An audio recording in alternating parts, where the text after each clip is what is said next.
Karen has been with the California Attorney General's office since 1989, where she now serves as supervising Deputy Attorney General. Next to her is Billie Frierson, who is Seminole from Texas. Her family includes Seminole Scouts who have been featured in National Geographic magazine. She is currently working on a picture book about a young black Seminole girl. Billie is a retired Los Angeles County head librarian. Next to me and on your right is Richard Procello. Yeah, he's there. Okay. Richard Procello is an enrolled member of the Creek Nation of Oklahoma.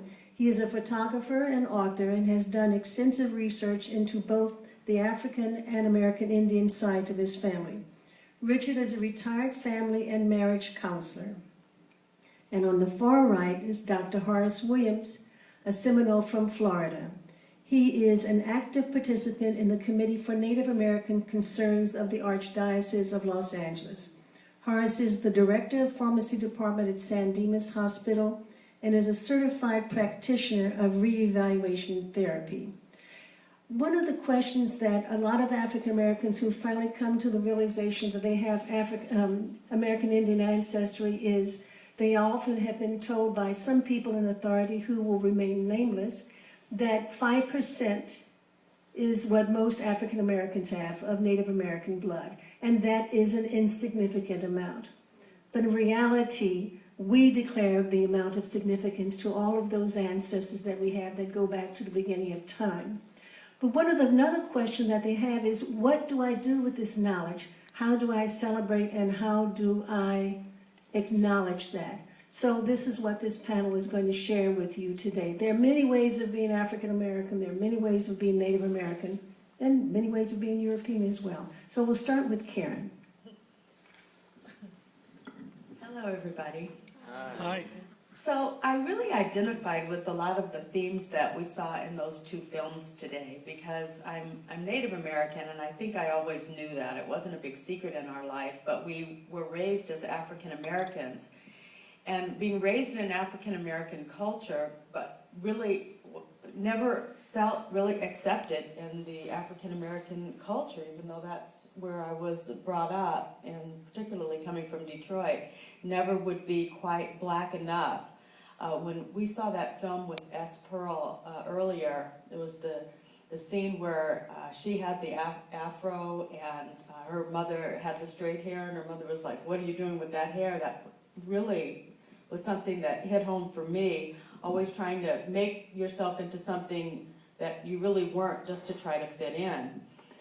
The older that I got, other members of my family, my grandmother was Rosa Hedgepeth. They're all Cherokee, and they never hid it. They were, big with agriculture, very spiritual.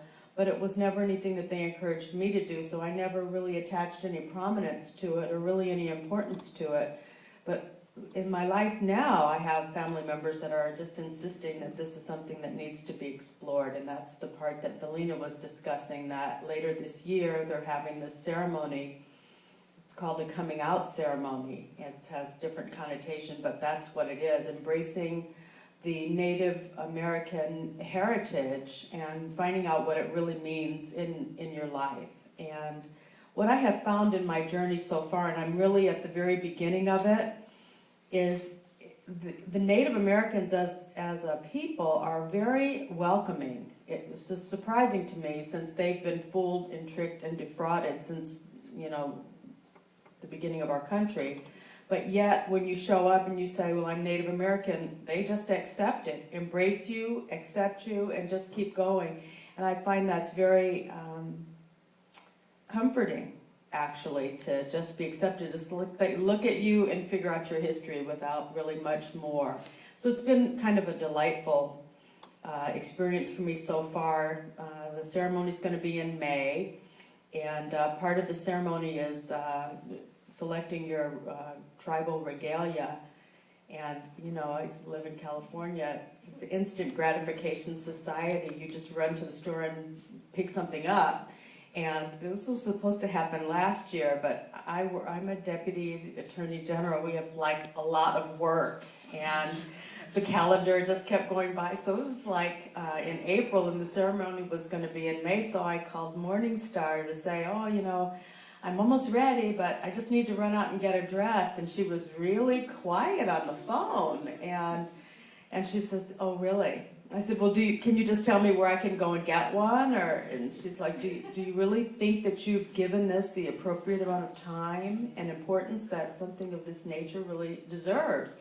And it really caused me to think about the significance of it. And I realized no, so I said I couldn't do it. So I started from that point on making sure that I scheduled myself to go to one powwow every month, going and finding Native American churches, meeting people, finding recipes, looking more into my family heritage. And it's been a very meaningful journey.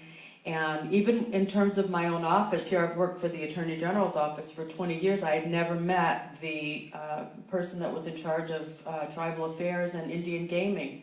So went and met with them, and again, very welcoming. Every time I go and meet another member of the Native American community, they gift you with things. This is something that is just, I mean, where do you go and people just give you gifts and welcome you?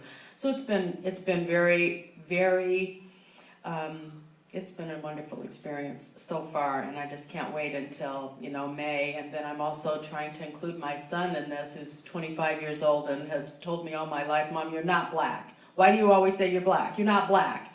So he was more willing to embrace the Native American side of our culture than really I was. So I'm getting an education in my old age. I'm learning who I am and how to be who I'm supposed to be. So I appreciate you sharing this information, Valena. I'm so glad I met you. Really enjoyed both of these films tonight and looking forward to the conversation.